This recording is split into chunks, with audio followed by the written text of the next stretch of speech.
پہلی بات یہ ہے کہ یہ جو معاملہ ہے کہ کسی کو اہل سنت میں ان کرنا یا آؤٹ کرنا، آپ یقین کیجئے کہ یہ موقع نہیں ہے۔ اس کی وجہ یہ ہے کہ جو کانفرنس راولپنڈی میں ہوئی اس کا مقصد کیا تھا؟ تحفظ قرآن، عقیدہ ختم نبوت کا تحفظ۔ اب اتنی بڑی کاز جب ہمارے سامنے موجود ہے تو اس موقع پر اس طرح کے مطالبات کرنا اور ایک دوسرے پر طعن و تشنیع کرنا یہ افسوسناک ہے، بلکہ میں اسے شرمناک بھی کہوں تو شاید غلط نہ ہوگا۔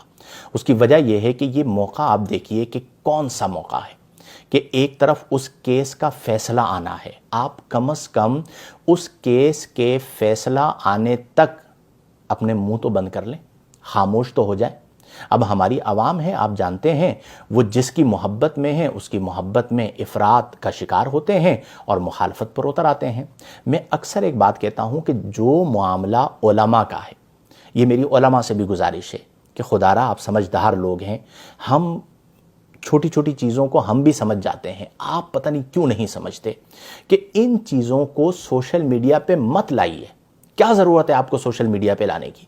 کیا ضرورت ہے سوشل میڈیا پہ آ کے مطالبہ کرنے کی؟ آپ کے روابط نہیں ہیں؟ اپنے مقصد کے لیے آپ 10 لوگوں کو کالز کر لیتے ہیں، تو اس مقصد کے لیے اگر آپ کے نزدیک یہ اہم ہے بھی تو آپ اپنے موبائل سے کال ملائیے نا۔ آپ کو فیس بک پہ آ کے، سوشل میڈیا پہ آ کے ایک ڈیمانڈ اور تقاضا کرنے کی کیا ضرورت ہے؟ اور اس نازک موقع پر، نازک مرحلے پر کہ جہاں پر اتنے بڑے کیس کا فیصلہ آنا ہے، اس پوری کاز کو نقصان پہنچا دیا گیا۔ اب کسی بھی طرف سے شروع ہوا، دونوں طرفوں کے اندر افراط پایا گیا، ایک طرف سے شروع ہوا، دوسری طرف سے جواب آیا، اور پھر بعض ایسے لوگ جو بالکل نہ اہل تھے انہوں نے بھی آ کے ویڈیو بنا دی، اور نتیجہ کیا ہوا کہ ہم نے عوام میں انتشار کا ایک موقع دے دیا۔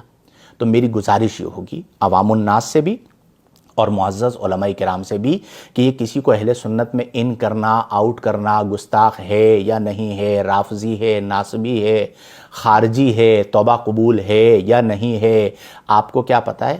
مہربانی کیجیے، اگر آپ کو یہ چیزیں کرنی بھی ہے بند روم میں کیجیے۔